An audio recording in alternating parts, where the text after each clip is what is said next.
What's up everybody and welcome back to the channel. In this video for the First Descendant today, we are looking at an updated setup for Bunny, which kind of like gets my Bunny ready for season 3. I'm doing this with all of the Descendants and it was Bunny's turn, so here we go.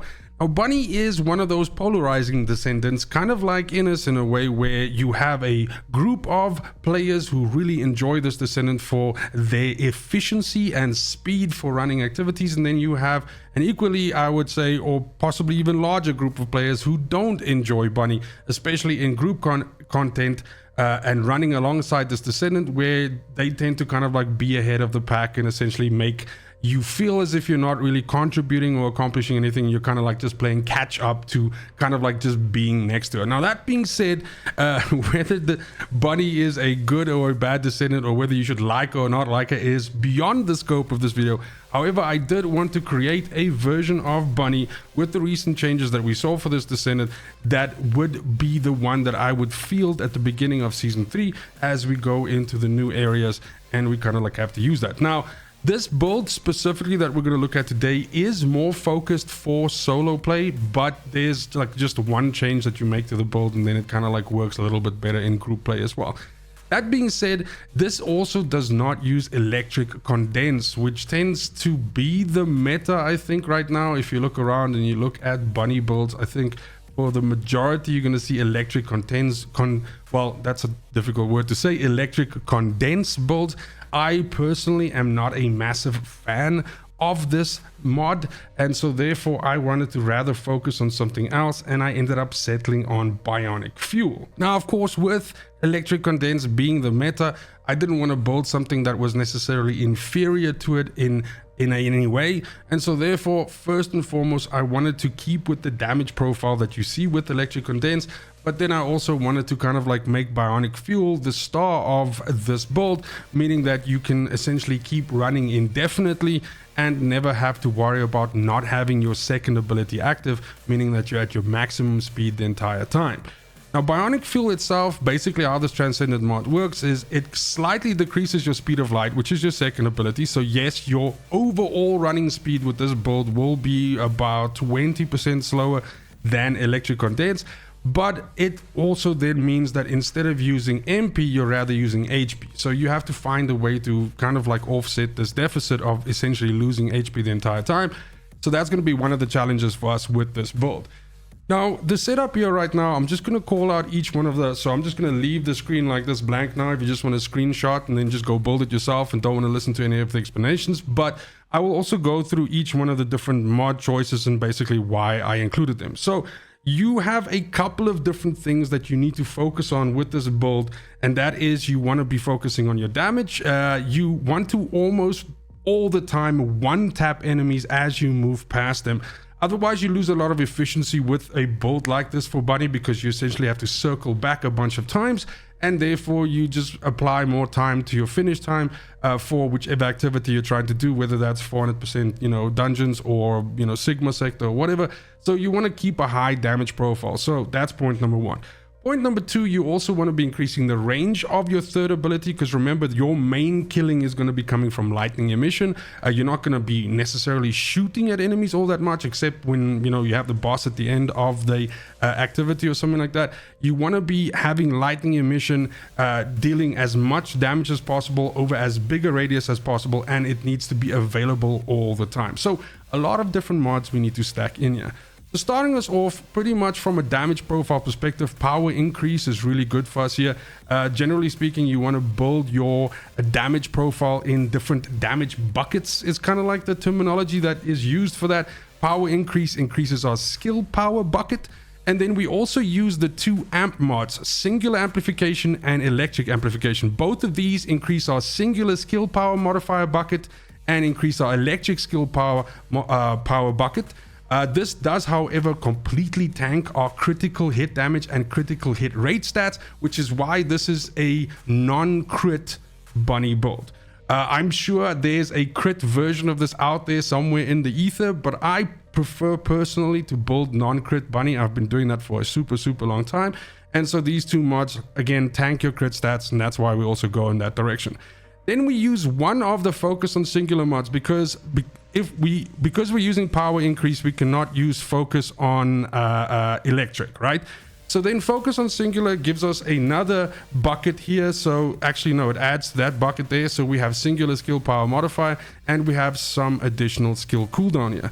Speaking of skill cooldown, nimble fingers is another important mod for us to take, because that gives us some more skill cooldown as well.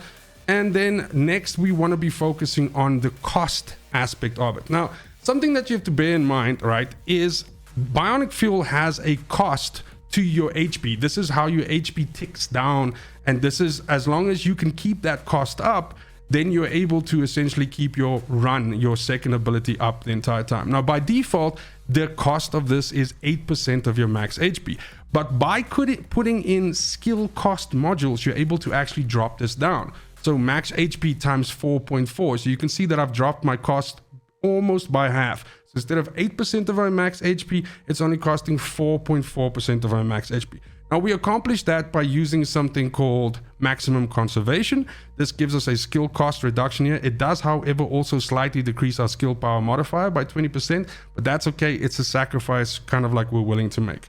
Then we also have amplification control here, which gives us a skill effect range as well as a little bit of shield, but the point is we want the range here. This alongside skill expansion is where we get the majority of our range from. And then there's essentially two more mods that I haven't spoken about: HP Collector and Dangerous Ambush. HP Collector is just another way for us to essentially keep topped up on HP. This is the mod that is good for if you are playing solo. So if you are mostly running this particular build that I'm showing you here in group content, then it's going to be better for you to swap to something like, let me just find it here quickly, regeneration boost. This gives you HP recovery modifier plus 23.1%. It's not nearly as good as HP Collector, but what it is going to do is it's going to mean that those red bricks that you pick up that you should be hunting down as you run, in any case, it's going to make those give you a lot more HP than they usually do, which is just another way for you to essentially stay up. Then Dangerous Ambush is good for us here because yes, you are playing solo, and the whole point of this is when you're landing a skill attack, when the enemy is not targeting you, you get an increase of skill power, and then you also get something if the enemy is immobilized. Now, we're not so much focusing on the immobilization part here, but rather the skill attack part here on enemies that are not targeting you. Since you are predominantly going to be moving so fast that you're essentially moving over enemy spawn paths, a lot of the times the enemies are going to spawn and die before they even target you, and then that is when you are benefiting from this additional, essentially 25% additional skill power. So this is, in a way, you're kind of like spawn camping the enemies, and this is going to help you a lot with that one-hit kill potential, which is very, very important for this build to feel good and to feel efficient and to feel that you're actually completing the content, you know, super fast. So that's it right there. Just once again, I'm leaving it open just if you want a screenshot or something like that. That's the explanation for all of the different mods that we're using in the build. Then a couple of other things that we can essentially talk about. Let's mention weapon choice first. Now, your weapons absolutely don't matter in this build to the degree of that you're not going to be shooting with them. However, having weapons that are decent from a stat stick perspective, in other words, they're giving you other things that help you with the build, is absolutely beneficial. Now, one of the best examples of this is Peacemaker. We're not going to be shooting with this weapon, and it doesn't offer us any other benefits except for the fact that in its mods, you can have 2 sprint speed mods and you can have a grappling hook charge time increase ratio mod. This means that we're increasing our sprint speed by pretty much, if you have max rolls on this, by 40%, which is dope. And then we're also actually reducing the amount of time that we have to wait for our grappling hook to come back, which just helps us zip around and fly around and just generally be fucking nuts all across the battlefield, just a lot better. So this is a really, really good weapon to have in your hand, just like this. You don't have to develop it at all. You have to spend a single mod on it. Yes, you do have to core it, and yes, you do have to put weapon cores into it. But the point is, you don't have to put any mods into it, anything like that. And this is going to actually increase, you know, your potential by a lot due to the sprint speed and the grappling hook. It's also just going to make the character feel really good and fast. But what you can do is you can put Defense Master and Tactical Change in here. These are just 2 defensive mods. Generally speaking, when you use Peacemaker as a stat stick, these are 2 good mods to drop in, because this gives you some survivability when you defeat enemies. You get some additional defense, you know, obviously just to make you take less damage. And then, like for example, what you maybe saw me do in the footage that I was showing, at the beginning of the video was at the end of a fight, or at the end of a dungeon where you have the bosses of the dungeon, then I actually switch to a weapon that I can shoot them a little bit with as well. And then when you do switch, you're actually going to get some additional survivability from this as well. The weapon that I tend to switch to is the Thunder Cage. That can be any fucking gun that you want. The most important thing is bear in mind that whichever weapon that you switch to deal damage with, please be sure that this is also a weapon that you have actually optimized onto your reactor. Otherwise, you lose like 60% of your damage on your third ability, on your lightning ring, and nobody wants to do that. So this is, you can use any weapon here. Malevolent is great. This is good shit, whatever. I just use the Thunder Cage and I just fucking, you know, like burst the enemy down with this, or do a little bit of more damage to them so they die quicker. But again, like I said, you can literally use anything. My Thunder Cage also has sprint speed on it, just to help me move around a little bit quicker. But again, for the 15th time, you can use any weapon for this particular case.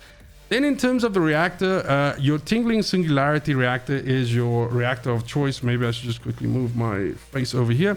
Is your reactor of choice, and that's because this is electric and singular, and your damage is coming from a singular ability, which is lightning emission. So that's why you want that. Now, in terms of your optimization, again, like I said, make sure that you are optimized towards the weapon that you have in your hand when you are moving around. I have hand cannon and submachine gun on here, which means that if I have my Thunder Cage or my Peacemaker in my hands, I'm getting the additional 160% skill power damage. In terms of your highest damage profile here, electric and singular as your two substats is probably best in slot, I would say. However, if you are getting something like, you know, something that has skill cost on it and cooldown, or, you know, anything like that, I guess that's also okay, and you might still be able to deal just as much damage to be able to one-tap most of the enemies, but this particular configuration right here is going to give you the best damage, you know, sort of setup that you basically want. We do also know that with the new content that's coming in Season 3, there's going to be a lot of tougher enemies, tougher than what we see right now. The idea is that they're going to kind of like crush the enemy mix together, so that enemies that used to die super easy are going to be a little bit tougher, and enemies that used to take a lot to kill are going to be a little bit easier. So kind of like squashing the two extremes together. So that being said, you still want to be dealing as much damage as possible, so I think this is a good reactor combo to have. Just quickly, as we are talking about things like cooldown and everything, I do also want to mention that this build kind of like in a way perfectly positions you in terms of your cooldown and your duration for your third ability. So the cooldown of our ability is 18.8 seconds and the duration of our third ability is 20 seconds, which means that you're always within that, you know, rotation, that it's always available and always available on cooldown, meaning it's always active. Then in terms of our external components, I settled for a 2-2 setup. So I have 2 pieces of Ascending Armory, okay, which gives us a skill cost 2 set bonus, which is really cool. This helps us as well with the HP, you know, cost that we see from our second ability. So this is good for us here. Plus, it has 2 HP rolls on it. The memory as well as the auxiliary power, both of these are HP rolls, which is great. And then I went for 2-piece Plague Sensor for the singular skill power boost that we get there. And also bearing in mind that these 2 pieces are also 2 max HP pieces. That means all 4 of our pieces, their primary stat is max HP, which is really cool. It gives us a little bit of more HP, more survivability. And then in terms of the mods that you want to roll on there, you want to go max HP and defense. You can see here my rolls are fucking dog shit. Yeah, I don't even have one. I have run out of these and I have to basically farm some more up because I've been modding the shit out of all my gear. But the point is you can see that it's just max HP defense is kind of like what you want to go on here. Then in terms of your Arche Tuning board, this is I would say the standard skill power setup for non-crit Descendants. So you go across here, grabbing as much skill power as possible. You get yourself some skill cost reduction. You get yourself some range. You get the yellow node here, gold node if you're that guy. You go all the way up here. You get the cooldown node over here. And then we zip all the way up here and we grab ourselves electric cohesion as our mutant cell. And that then leaves us with 4 nodes or points or whatever left over. Essentially, I just try to pick up more HP, so I put 2 down here, 1 down here, and then I use the 4th one for this additional skill power over here. You can do anything with those 4 points that you want, bearing in mind though that things like MP recovery modifier and stuff like that isn't really gonna mean much for you, because in this build your HP is actually your MP, so therefore, you know, kind of like doesn't really matter. But that is your Arche Tuning board right there. Last but not least, our inversion reinforcements. Here you can see I was even running like the wrong inversion reinforcement from the previous video that I was recording. But basically here what absolutely is decent is something like biodensity augmentation. Let me quickly deactivate this just to not give the wrong impression here. So biodensity augmentation is really good for us here. If there's a way for you to essentially get quantum domain, then that's also good. So something like adrenaline rush can be good so that you can have quantum domain active, and then you don't really need a rounds item, because that's not really gonna benefit. We don't really shoot our gun all that often, so you can pick up something like probabilistic recovery system. Jesus, that's a fucking mouthful.